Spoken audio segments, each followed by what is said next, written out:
नमस्कार, मी किशोरीज किचन मराठीमध्ये तुम्हा सर्वांचं खूप खूप स्वागत आहे. आणि आजचा सकाळचा ब्रेकफास्ट आहे मुरमुऱ्याचा कच्चा चिवडा किंवा भेळसुद्धा म्हणू शकता ह्याला.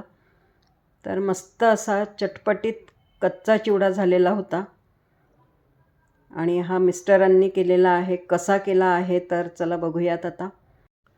तर कच्चा चिवडा करण्यासाठी इथे मी त्यांना भाज्या चिरून दिल्या. तर त्यामध्ये एक कांदा घेतलेला आहे, एक टोमॅटो, पातीचा कांदा, एक हिरवी मिरची, कोथिंबीर आणि अर्धा लिंबू घेतलेला आहे.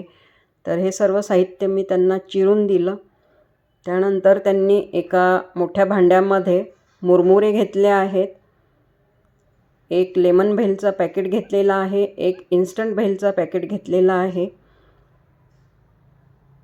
तर मुरमुऱ्यांमध्ये लेमन भेलचा एक पॅकेट ओतून घेतला पूर्ण, इन्स्टंट भेलचासुद्धा पूर्ण पॅकेट ओतून घेतलेला आहे आणि चवीनुसार त्यामध्ये तिखट घातलं, मीठ घातलेलं आहे. कारण ऑलरेडी इन्स्टंट भेलमध्ये तिखट वगैरे घातलेलं असते. त्यानंतर त्यामध्ये सर्व चिरून घेतलेल्या भाज्या घालून घेतल्या आहेत.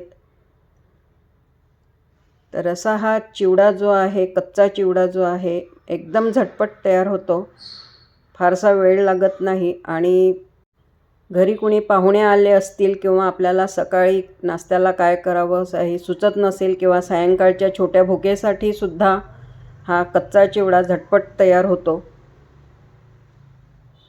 तर छानपैकी मिक्स करून घेतलं. ह्यामध्ये थोडं तेलसुद्धा घातलेलं होतं, एक मोठा चम्मच तेल घातला होता, तर ते दाखवायचं राहून गेलेलं आहे.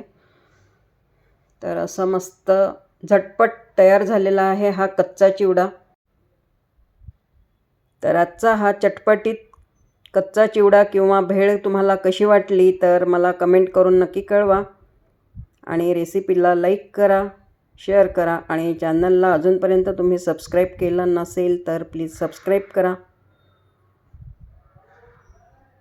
चिवडा ओतून घेतल्यावर त्यावर छानपैकी शेव ओतून घेतलेली आहे, बुंदी घातली आणि वरून गार्निशिंगसाठी थोडं कच्चा कांदा, कोथिंबीर आणि पातीचा कांदासुद्धा घातलेला आहे.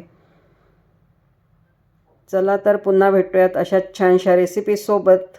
तोपर्यंत मस्त खा, स्वस्थ रहा. धन्यवाद.